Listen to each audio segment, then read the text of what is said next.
In the Codex, the tips go boo, boo, boo. Really a bit uncomfortable.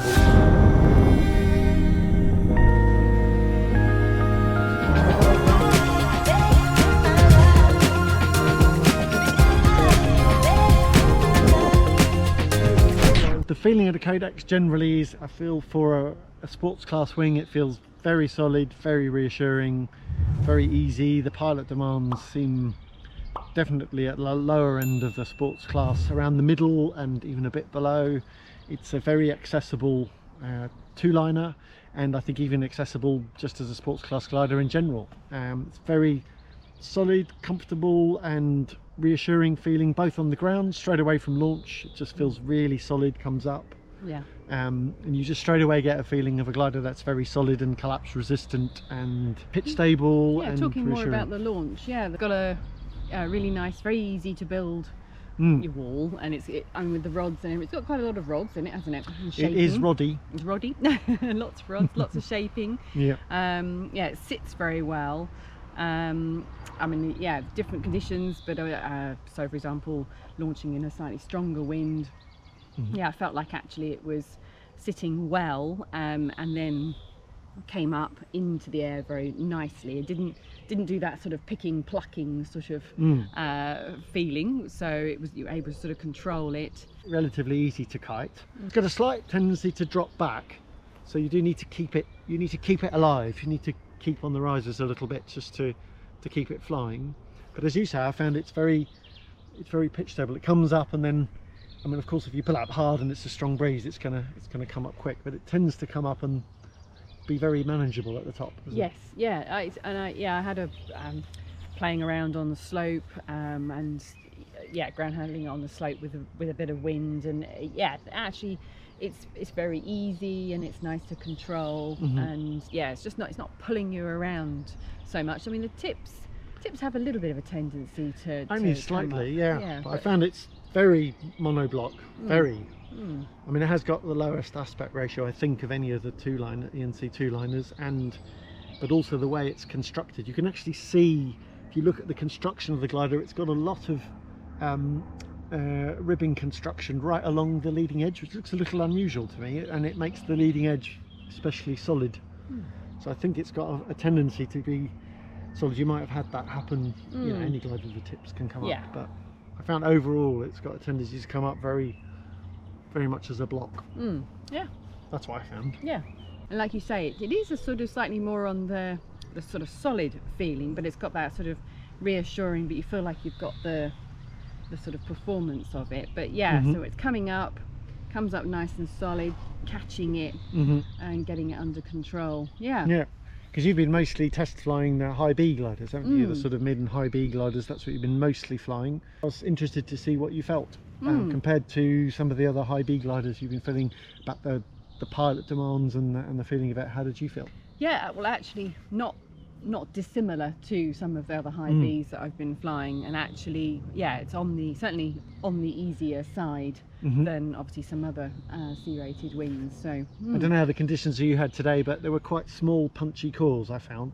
I thought it was just a very good test. This kind of day, it's kind of difficult conditions, small conditions. It's quite a good test. When you have, it's more buoyant and lifty, it's kind of easier. And but I thought today, because I kind of feel like you'd think the Codex is built more for alpine, strong, big conditions, and today was small conditions. Yes, true, very true. So I thought it was a good test of that aspect of it. And how did you feel it performed?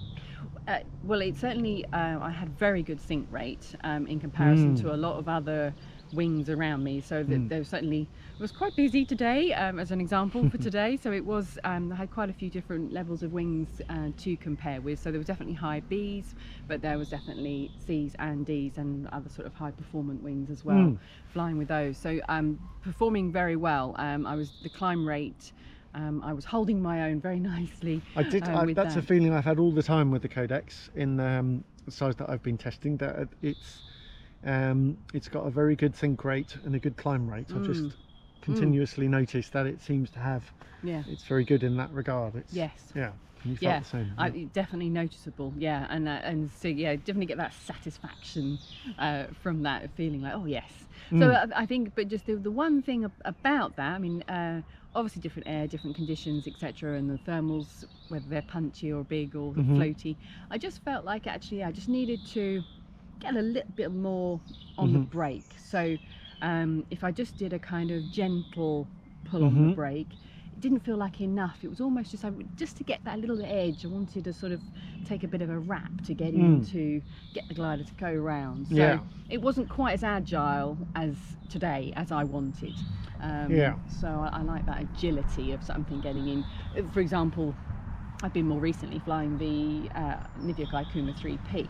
So But that's pretty agile. pretty agile. So yeah, so going to the Codex, it's got that slightly more reassuring feel, and You mean yeah, it's got that, it's just very solid feeling. Solid Yeah, I think that's a bit of feeling, the yeah. two-liner thing, because yes, yeah, you haven't flown so much of the two-liners, No, have you? So agreed, it's yeah. kind of, but that's definitely a bit of a difference in the feeling. Generally, it's not. It varies, but it's kind of like something like the Akuma 3 and some of the other three-liners. They have a bit more of a touchy-feely kind of feel. The two-liners start to have this kind of very taut, solid feel about it. yes, And you have to kind of adjust, I think, to the feedback of them a bit. yeah. So maybe that's what you were feeling. Yeah, so that's definitely what I was having to adjust to, and actually if I felt like, oh right, I need a bit more crank to this, then it was just get a bit more brake on, and it coped well with taking a wrap, to be honest. Yeah. Just getting that wrap in and I found it pulling definitely the best position generally was the classic half wrap, break through and then take a half wrap. You could even put your hands through and take a full wrap later, but for me it was always, on the size I've been testing, just put my hands through and take a classic half wrap, and that's generally all I've needed to be able to turn it nicely. get a bit more in, Yeah. So Were you loaded on the roughly on the extra small? I think you're around 82, aren't you? yes, and at times I would use to push into wind to penetrate, because it was single figures at times with the ground speed, so it was nice just to put a little bit of speed bar on, which was very easy and very comfortable on the Codex. So it was nice I felt like the speed bar was very usable and Yeah. Yes, yeah. And the glider feels really solid all the way through the speed range. Speed system's very effective. I think it gives something like, I always find it hard to be very accurate, but on average it seemed to be about 16 kilometers over trim at fully accelerated, roughly around that. So it gives a good acceleration, not the fastest, but definitely good speed, and it keeps its glide really well. But the thing you really notice, the glider stays very solid. Yes, yeah. As usual, once you put the bar on, the rear risers lighten up. So when you're flying on the rear risers with the speed bar, then it sort of lightens up and they become more sort of usable because of that. And it's got a good connection, but it's definitely got a very solid kind of very reassuring solid feeling to it. Some of the other gliders I feel give a little bit more communication through them. Some of the other, well, I'm talking about particularly some of the two-liners that I've been testing, they give a little bit more communication, and the Codex I feel is kind of more on the solid reassuring side, and very in turbulent stuff it feels very, very comfortable. Whereas some of the other gliders will start jumping around a little bit more. It feels really manageable. And in Colombia particularly, we had some quite sporty stuff, and I always felt very comfortable. How you felt your performance was in gliding next to others, if you got a bit of chance? Because one of our benefits of our sites being really crowded and small is you do get to fly very close to lots of other gliders, so we get a really very good close comparison. So how did you feel? Yeah, I found that actually I was getting, I had in terms of glide and speed. Yeah, I felt like I had good speed, and in comparison to others. I feel like it's trimmed with a little bit quicker than say most of the high B gliders and things like that. When I'm gliding with other gliders, especially the high Bs and other sort of mid Cs, it feels like it's got a good trim speed. I noticed the same in Colombia when I was flying with others. It feels like it's got a good trim speed and it glides well at that speed. It feels like good. I don't know, how did you feel? Well, and noticeable when you put the speed bar on. I think it has got that quite usable speed range, and it does add on quite a bit. You guesstimated roughly what you were saying, about 16 extra, and it does. It definitely gave a very smooth as well. It's a very nice sort of feeling. It's a usable smooth speed bar. Handling and agility you were talking about, and today again I had the feeling like you that it doesn't feel like it's a super agile glider. It's kind of like, say, flying the Ikuma 3 and the Theme Maestro particularly. They have really good agility. I've been flying the Zoom XTC recently, and also the Phi Scala, and I feel they have an edge in terms of agility and handling. Oh, and I really noticed, I was really pleased because I flew with a couple of pilots on one of the best handling gliders that I feel is the best handling gliders around, which is the Sigma 11.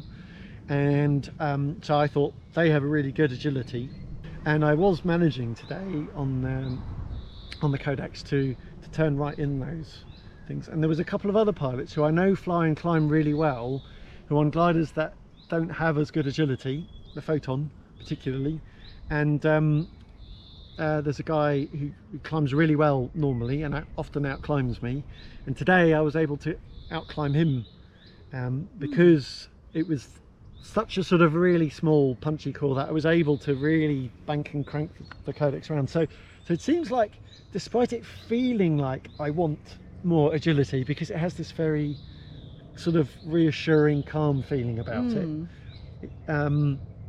that it does still manage, you can crank and bank it. Well, yes, and that's actually what I was managing to do as well, by just getting that extra bit of braking, because I was just playing around with, well, how much you're right, you do need can you do it, use the brake, so yeah, just more. that sort of the classic sort of hand position was like, yeah, okay, wasn't really feeling that I was getting enough, but then actually just getting that extra bit in to then give it that bit of oomph, then it was like, give it some oomph. Yeah, that was fitting with those sorts of conditions. So it's as with any glider really, you need to sort of match your flying skills style to match the wing and the conditions for the day. But the main thing that jumps out for the Codex, I think the main target pilot group that are going to want this glider is their first people going to their first sports class glider and their first two-liner. I think that's its main target group, I feel. So I think that it's going to be very appealing to pilots who are flying a high B glider now, wanting to move into the sports class and wanting to also, they've heard about these two-liners, they're like, want to have a go, but they know that some of them are a bit sporty and hot. So I think that's the main thing. Then similarly, if somebody's already flying a D class glider, and then those pilots again who are kind of, well, I don't really want to be flying a D class glider, and then they're considering again the high C gliders and realizing they're a bit more sporty and wanting something more reassuring. They want a glider that's got really good performance when they get out on those good cross-country days, or they go abroad, and they can still have very good cross-country performance, but with a bit more, quite a lot more comfort and pilot demands and lower pilot demands. Yeah. In terms of loading on the Codex within the weight range, the small size Codex is certified 80 to 105, and I think, if I'm right off the top of my head, that Nova give a recommended weight range of 90 to 100, and I think that is right. I definitely have a bit of a feeling, you might have noticed in quite a lot of my reviews, I generally say that actually I don't feel like you have to fly the glider so more loaded, whereas some reviewers and some people do feel that the glider should be heavily loaded, and I think that's for a certain kind of flying and a certain approach to flying. But actually with the Codex I do feel like it flies better more loaded. I think then if you fly it lower in the weight range, I think the handling does start to suffer a bit, and the agility does suffer a bit. I feel, and it has a very good sink rate and climb rate, so I feel that it's better when it's a bit more loaded. I did fly it down more towards the 90 end of the weight range, and I felt like at that point it felt like it's sort of, in the conditions I flew in, it felt like it sort of hung back a little bit. It's fine, but it's kind of like didn't have as much bite. And the handling, I then started to feel a bit like, all right, come on, wanted a bit more agility. But once I put it to 95 and up to there, so I think that sweet spot is 95 to 100. I think that's a sweet spot. I personally found even flying it a bit over 100, it still seemed to fly and climb really well. So I'd actually feel quite happy to load it somewhere up to say 102. Yeah, I've been flying the Nova Codex Extra Small, which is certified 70 to 95, and Nova recommend to fly it between 80 and 90. So I've been flying it around sort of 82, 84, all up. So speaking about the stall point, the brake pressure I think on the Codex is reasonably firm, isn't it? It's not a light brake. It's got firm, quite direct feeling brakes, and I think they feel, to me, they feel the pressure's a little bit on the higher side. Did you say that? Yeah. It's not really heavy, no. but it's definitely not light. Yeah, not heavy, not light, but yeah, certainly not challenging, not fatiguing either. I didn't. It's not a glider I felt that if I was flying for hours, I'd be like, oh, my arms are aching. The brake pressure builds up quite firmly. It's very, very noticeable. I think the stall point, it builds up both on the ground when you're just stalling it down to on the ground, and when you're flying as well. I tested the stall point and the spin point on it a number of times, and the brake pressure really firms up, so it's got a very obvious stall point. So how did you find soaring with the Codex when it was getting a bit scratchy, a bit weaker conditions, and compared to others? Because you were definitely in the melee there. Yes, in the melee, and yeah, definitely mixed conditions. The Nova Codex definitely communicates really well to you. So I was in weaker bits of slope soaring and finding little punchy bits of lift and trying to work those little small bits, sort of going through them and then coming back through them wherever possible with the other traffic. You're never quite sure sometimes if it's like, is it a thermal or just a gust of wind? That's coming right. through? Yeah, it's a bit related. Did a few of the sort of exploratory so you're coming along and then you actually just push into wind a little bit, so to try and find if that was the thermic line, and it responds very well to that. It was definitely, felt like I was feeling the air and moving with it. In terms of performance from my testing, I feel like the Codex has, in the range of if we're looking at all the ENC2 liners, let's compare to the ENC2 liners. I think the Codex has a bit of an edge in performance over the Gin and Bonanza 3. It has a very similar climb rate and glide general performance, but I feel like the Codex, it's particularly that it has a bit of an edge in terms of speed and glide, and particularly accelerated glide. That's where I think I notice, and I feel like the Codex has a noticeable advantage. That's my feeling from testing, flying with pilots on Bonanza 3s, and from my testing of the Bonanza 3, the Codex picks up really good speed and keeps a really good glide. I think it's quite similar in performance all round to say the Skywalk Mint. I think it's quite similar to that, but with lower pilot demands. Similar agility, but sort of quite a different feeling. But definitely a very more of a confidence-inspiring, solid feel to it. And I feel the best performers in the class, the Photon, the Arctic R, the X2C, and the Scala 2, which I still think is the best all-round performer. I think that they have a bit of an edge, especially just generally on glide, but particularly when you're starting to use the bar and fly on the rear risers. Then I think they pick up a bit more speed and they keep their glide just a little better. Well, let's think about, first of all, think if we can think of any negatives, and also tied into that, therefore, who is the glider not for? True. So, well, I think the main thing that occurs to me as a negative for the Codex, you could look at it as a negative, is that it has those long rods in it. The kind of glider, you've got to take care of how you pack it. Because of the rods, with being able to sort of grabbing the wing and actually bringing it forward to sort of, like, it does actually, this method that we've been using recently, which maybe we'll have to show at some point, is working very well. Well, we've seen the Nova team use that. Nova team use it, and it's been working very well, and it does work very well for this glider, packing it away on your own. As long as you've got a concertina bag, it's pretty good. You're right, if you use the correct technique, then actually it's not particularly hard to pack. So yeah, with the Nitinol rods, you just need to be a bit more careful with them, particularly on rough surface, to not drag them about. But there is the bonus on the side for the packing, and they are also a little bit lighter weight and more compact. I'm also thinking in terms of, like, who's it for, we've covered that, but who's it not for? I think, although I think the Codex has very good performance, I think and will do very well in the serial class competitions, it will do well. But if you're wanting to have the best performance in the serial class, then I think there are some gliders that have an edge in performance on it. From my testing, that's it. That's my testing. Share your views. So I think that I don't think it's been built in mind to have the out and out toppest, highest end performance in the class. So I think that's, if you're a pilot that's is like already doing really well in the serial class and now you want to win, then I guess although you could win on the Codex, you haven't quite got the best performance. So then an edge in performance is going to help you. So then you're going to kind of have to look at the higher end Cs. So I guess if you're really if your priority is on the lightest weight and most compact, then there are some other gliders that have a lower weight and less rods. Yeah.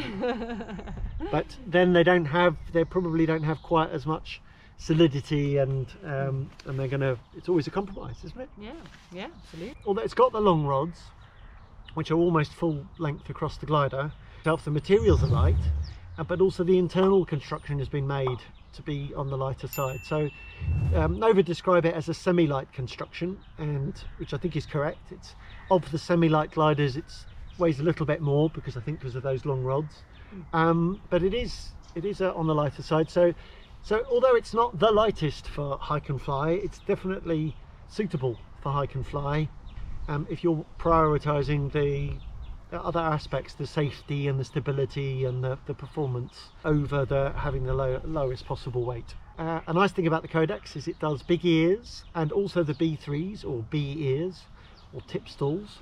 So the classic big ears is with the outer A's. I found they're kind of a bit physical to pull in, but not sort of hugely so, but you need to give them a good firm pull in.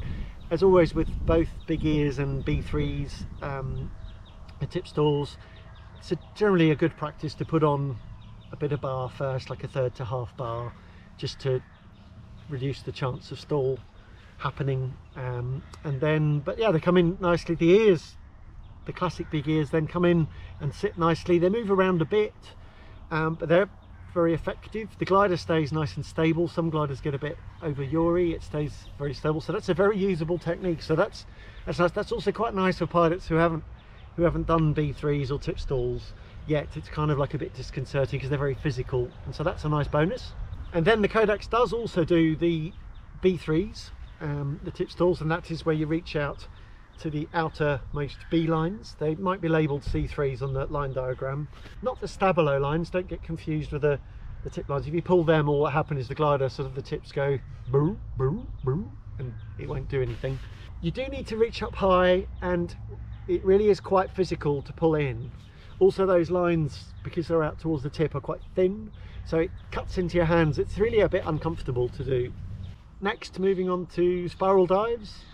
So I found the Codex to be very controllable in a spiral dive. You can control the speed of it. It does go into you can bring it round fairly quickly into a tight spiral, I found, and you can get a good hard spiral as you'd expect. But yeah, I didn't find any tendency for the glider to lock in or wind into a spiral and then be hard to come out or anything like that. So as I usually say with spirals, kind of nothing to report, everything is normal. Moving on to the fun side of things for wingovers and things like that. Well, actually I found, although the Codex isn't the most agile and doesn't convert energy the most of all the C-class gliders, it does, because it's very solid and it does have a good turn of speed and precise handling, it is fun for doing the wingovers, and so it's got a good agility there, and I think that's another sign of its good agility. So yeah, I did find it really enjoyable to do that. So with the Codex, we're just going to look at the risers. So have a look down. I just wanted to show you that, I mean, as standard nowadays, 12mm webbing. Glad to see that people are moving away from the Dyneema cord type of things, which you wouldn't really expect on this glider anyway. So, and that does make them relatively nice and easy to handle. The standard webbing, I assume they're Kevlar reinforced webbing as usual. That makes them all dimensionally stable, and the usual kind of details you expect. There's split A's, and you can do classic big ears with the Codex, so you have that. Do notice you do have the extra line there on there. That's part of what makes it more physical to pull the big ears. Something that does make these risers, they're quite unusual, is they've obviously got an interesting design. There's this extra line here that comes from the rear riser here, going through this little ceramic ring with a stopper ball on it that goes up to another ceramic ring back down here. And obviously that's there for the glider in flight, particularly. You can see how it works when the glider is accelerated. I need more. I need to be an octopus. You can see how that works when the glider is accelerated. So it's all to do with the speed system and making the glider keep really solid and collapse resistant.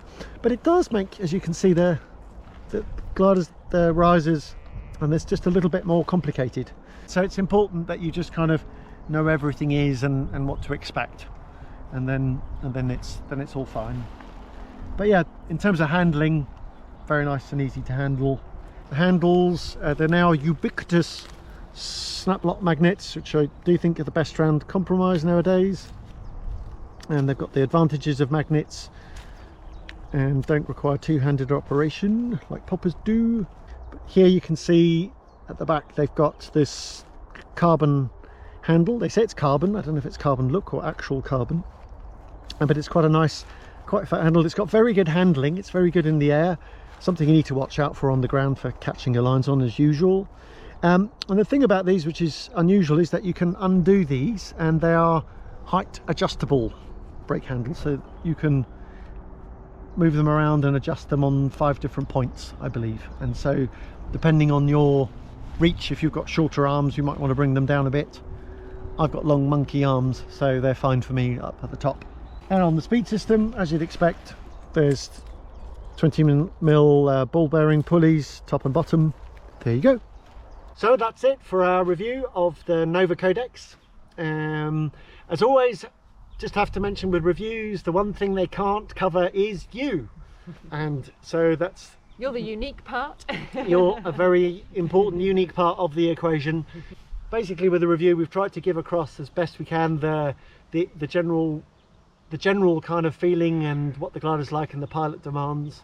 But what it's impossible to cover in a review is to cover what's exactly the right glider for you.